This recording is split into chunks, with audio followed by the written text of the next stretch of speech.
In 2025 to 2026, dating isn't just something you do after work.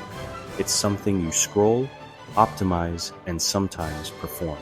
For Vancouver millennials, already juggling some of the highest rent in North America, demanding schedules, and a city reputation for being socially polite but distant, apps like Hinge and Bumble promise efficiency, meet people you'd never bump into, fast.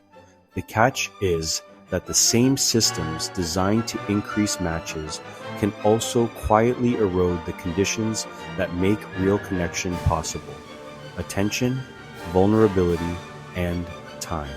The promise of a perfect match is always just one more swipe away, creating a paradox of choice that can feel both exhilarating and utterly exhausting. Start with the swipe economy. Dating apps turn people into a feed, profiles become content, and choices become micro decisions made at high speed. This endless stream of potential partners gamifies human connection, reducing complex individuals to a handful of curated photos and witty prompts. Research continues to show that problematic online dating app use, the kind that feels compulsive rather than intentional, is associated with worse mental health markers like depression symptoms and impulsivity in young adults. And the longer you stay in an endless loop of chatting, ghosting, matching, and rematching, the more likely you are to experience what 2025 coverage now calls swiping fatigue, a burnout pattern driven by constant evaluation and frequent rejection signals. Each unanswered message or fizzled conversation acts as a micro-rejection, chipping away at self-esteem and reinforcing a sense of futility. The outcome isn't always "I can't find anyone." Often it's "I can't feel anything." Too many options can flatten desire into numbness, a state where the sheer volume of choice makes it impossible to invest genuine emotion in any single person. At the same time, 2025 has made dating more public-facing than ever.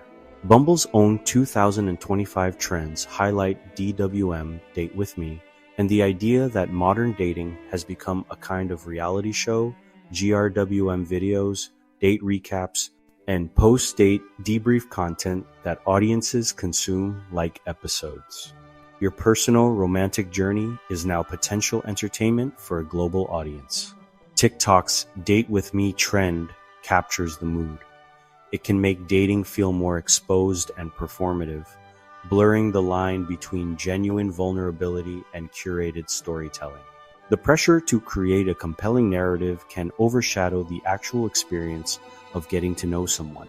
When a date is also potential content, people can start managing their romantic life like a brand. What looks good, what plays well, what seems desirable.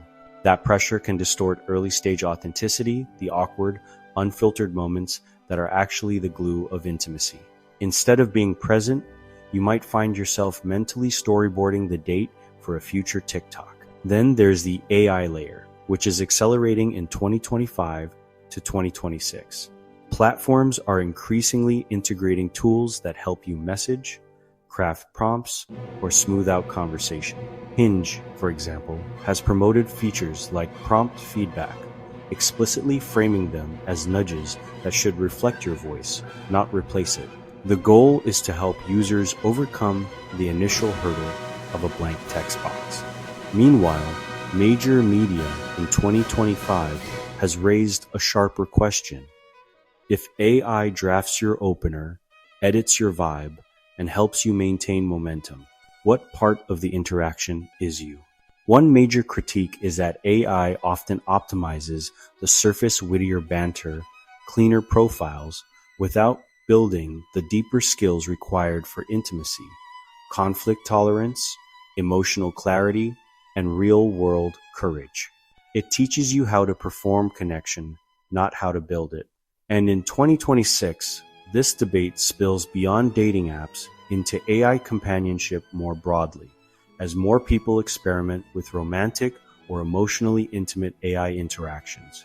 Even if this is still niche, mainstream reporting and expert commentary increasingly treat it as part of the same ecosystem.